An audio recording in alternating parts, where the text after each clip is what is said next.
नन्हा बादल अब बड़ा हो चुका था और रानो को हवा की सैर करा रहा था। आसपास का नजारा जन्नत जैसा था। कहीं गुलाबी बादल थे तो कहीं सुनहरे पहाड़ जैसे बादल। ठंडी ठंडी हवा रानो के चेहरे को छू रही थी। नन्हे दोस्त, तुम्हारी दुनिया तो बहुत अलग है।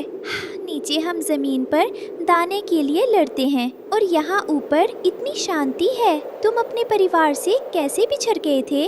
रानो माँ, हम बादल आजाद होते हैं, लेकिन हमारी भी एक दुनिया है, बादलों का शहर। वहाँ हमारे राजा इंद्रधनुष हैं। उस दिन मैं अपने भाइयों के साथ दोस्तों, ये रहे हमारी आज की वीडियो के प्यारे सब्सक्राइबर्स और फॉलोअर्स के नाम।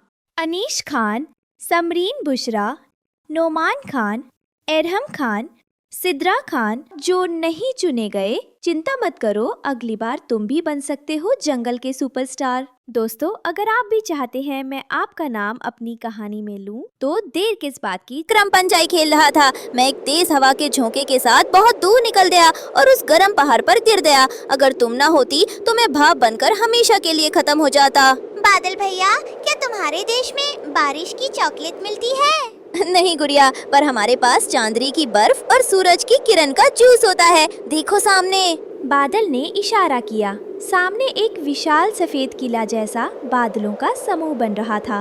इतना सुंदर मैंने सपने में भी नहीं सोचा था कि मैं बादलों के बीच बैठकर उनसे बातें करूंगी। तुम सच में जादुई हो। ये जादू नहीं, प्रेम है रानो माँ। तुमने मुझे अपना पानी दिया, इसलिए अब मैं और मेरा पूरा परिवार तुम्हारा है। जब तक मैं हूँ तुम कभी प्यासी नहीं रहोगी। एक रोज जंगल में भयानक सूखा पड़ा था। नदी, तालाब सब सूख चुके थे। रानो चिड़िया अपनी प्यासी बेटी गुड़िया को लेकर सूखी नदी में पानी की एक बूंद ढूंढ रही थी। माँ, पानी, मेरा गला चिपक रहा है। अब तो मुझसे उड़ा भी नहीं जा रहा। क्या हम प्यासे मर जाएंगे? नहीं मेरी बच्ची, हिम्मत मत हार। मैंने सुना है पहाड़ के पीछे एक पुराना झरना है, हम वहाँ चलते हैं।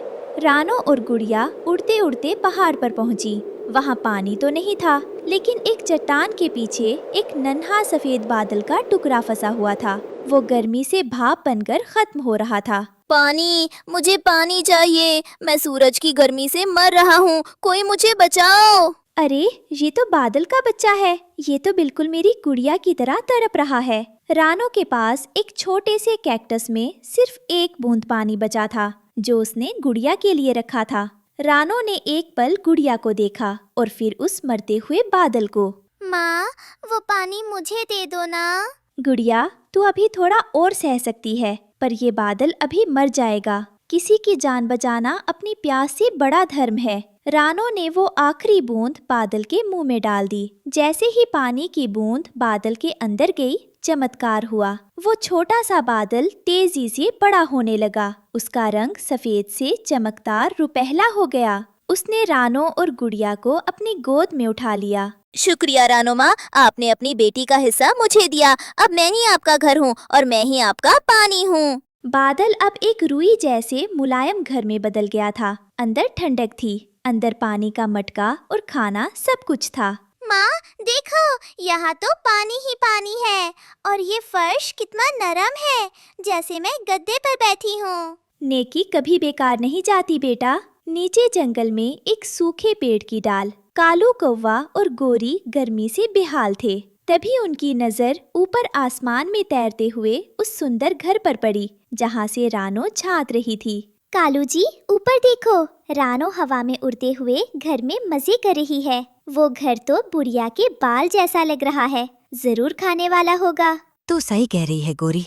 रानो को भगा देंगे और उस बादल को नोच नोच कर खाएंगे। उसमें पानी भी होगा। कालू और गोरी उड़कर ऊपर आए। ओ रानो, बाहर निकल। ये आसमान मेरा इलाका है। यहाँ घर बनाने का टैक्स देना पड़ेगा।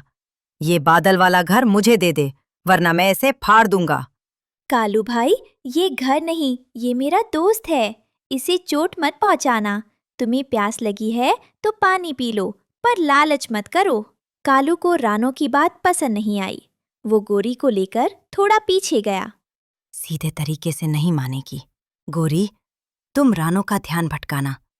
मैं पीछे से जाकर अपनी नुकीली चोंच इस बादल में चुभा दूंगा। जैसे ही छेद होगा, हवा निकल जाएगी और रानो नीचे गिर जाएगी। कालू चुपके से ऊपर गया और बादल की छत पर जोर से चोंच मारी। ठक!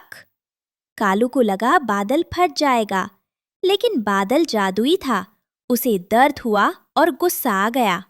दुष्ट कौवे, जिसने मुझे जीवन दिया तू उसे ही गिराना चाहता है। अब मेरा गुस्सा देख। अचानक बादल का रंग काला हो गया। उसने कालू के ऊपर बर्फ की गोले बरसाने शुरू कर दिए। कालू और गोरी ठंड से जमने लगे। बचाओ, ये तो पत्थर मार रहा है। मेरे पंख जम गए, मैं उड़ नहीं पा रहा। भागो कालू जी, ये तो जादुई राक्षस है। बर्फ की मार से कालू और गोरी सीधे नीचे कीचड़ में जा गिरे। उनके पंख गीले होकर भारी हो गए थे। वे ऊपर देख रहे थे, जहां रानो का घर सुरक्षित तैर रहा था। हमने लालच किया और अपनी हड्डी तोड़वा ली। रानो की किस्मत उसकी अच्छाई ने लिखी है, हम उसे नहीं छीन सकते। तूफान थम गया। रानो का जादुई बादल अभी सुंदर इंद्रधनुष के पास तैर रहा था। रानो और गुड़िया सुरक्षित थे। बादल ने वादा किया कि वो उन्हें दुनिया की सैर कराएगा।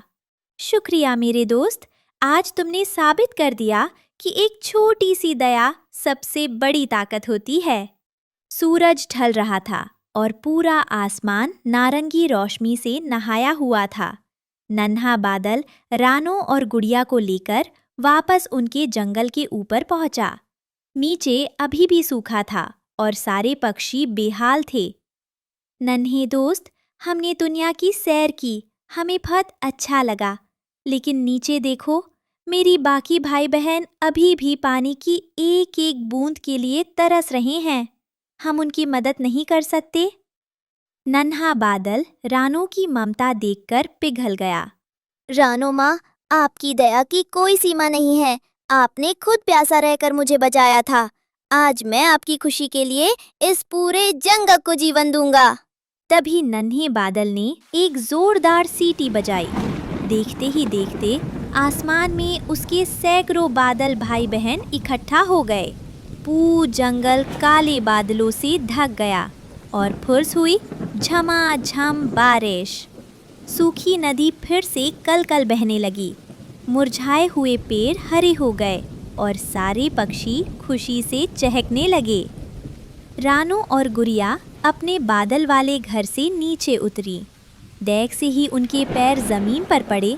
नन्हा बादल फिर पर एक छोटा सा टुकड़ा बन गया और पर रानो की कंधे पर आकर बैठ गया। माँ देखो, सब कितने खुश हैं।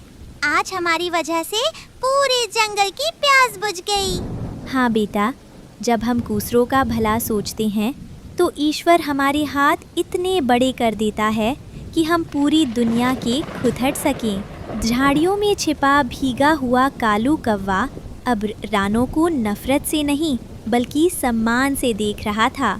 उसने सीख लिया था कि छीनने वाले के हाथ हमेशा पर बाकटने वाले के घर में खुशियाँ खुश कराती हैं। इस कहानी सीख मिलती है कि जब आप निस्वार्थ भाव से किसी की मदद करते हैं तो कुदरत आपको ऐसा इनाम देती है जिसे कोई छीन नहीं सकता।